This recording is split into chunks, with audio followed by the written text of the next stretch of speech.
This is your next 24-hour message starting from whenever you are seeing this video.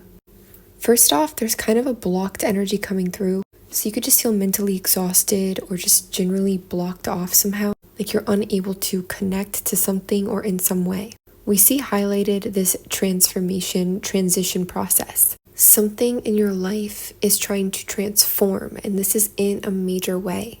You can feel that it's the end of something, like a car sputtering when it's running out of gas or the engine is dying. And there's a little bit of this conflicted energy between rest and having to be awake, alert, upright, and guarded.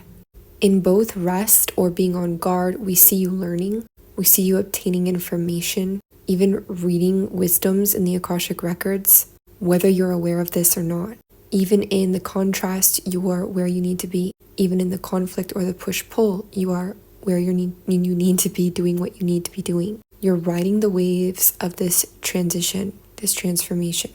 You could also be struggling emotionally a little bit. And for some of you, this applies to somebody around you or both yourself and another. You could just be feeling like you're not able to do what it takes right now. There's a little bit of an exhaustion or an essence of just being exhausted.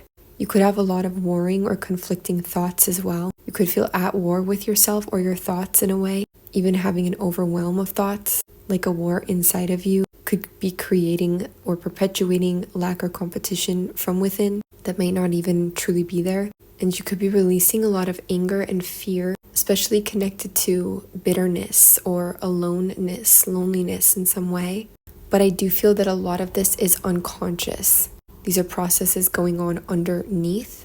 It does look like you're lightening your workload or you're not taking on too much, even of other people's stuff or whatever. Some of you are releasing some karma and recovering the losses, especially if those were connected to a water sign masculine. For others of you, you're stumbling into the reality that your self-worth is unconditional. In some regards, you could feel like you're not getting what you want or you haven't been getting what you want. And we definitely see you setting down the mental battle or anguish. Things could feel a little messy or stormy right now too, but this is moving you towards being able to set that anguish down around getting what you want in a certain way. Sometimes chaos leads to order, and sometimes conflict leads to peace. There's a lot about divine timing and alchemy here, a lot about angelic and intuitive support as well. Rest if you need to rest, when you need to. There could be some self-doubt. You could feel unfamiliar to yourself. And you could feel at the tail end of this 24 hours like no longer waiting to open your heart. It's like no longer waiting for approval. Things are definitely coming undone. You could see how messy this energy is. Your advice, don't do the same old stuff. This process will end in celebration.